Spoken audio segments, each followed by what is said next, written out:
And controlling the people.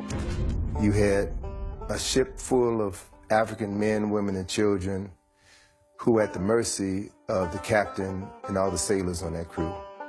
And those men could have sex with anybody they wanted to.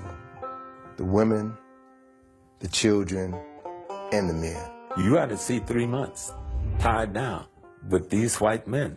There ain't no women there for the most part. When they start bringing women, they weren't even bringing women. They were bringing girls between the ages of 6 and 15 and raping them all. But they also were raping the men. Same things are happening on the plantation to demasculinize the black man. Control the slave population is to rape a father in front of his sons, or to take the biggest, baddest black man on the plantation and do something horrible to him to completely humiliate and emasculate him so that people won't respect him anymore. And that still happens to this day.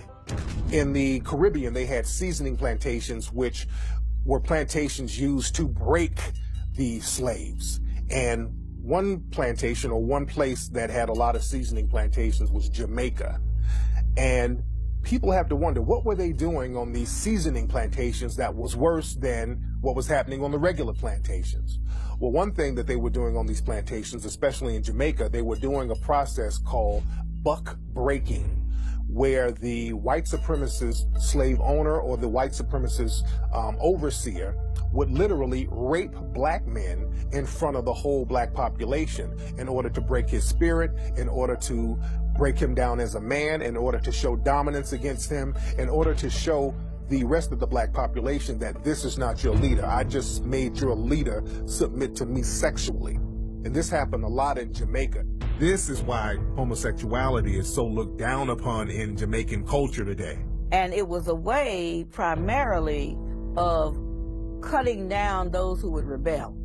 In other words, it was a matter of power and control and domination. And they would call it buck busting, but it was really butt busting. Slavery continued until 1865 for about 2 generations, right? So how do you reconcile that? You can no longer bring in Africans, but you still have the business of slavery, so they still needed Africans to do the work down south, especially after the cotton gin was invented. So you had the creation of breeding farms. 2 of the largest slave breeding farms in the United States were on the eastern shore of Maryland and right outside of Richmond, Virginia. They literally bred black people like cattle.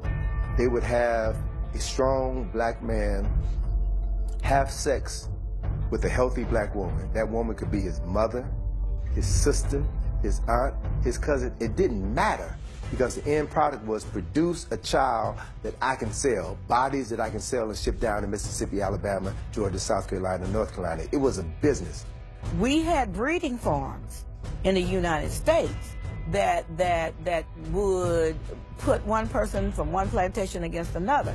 We even had a system where if you were a breeder, male on one plantation, and a female on another plantation, or even on the same plantation, even if you were mother and son, they would mate you.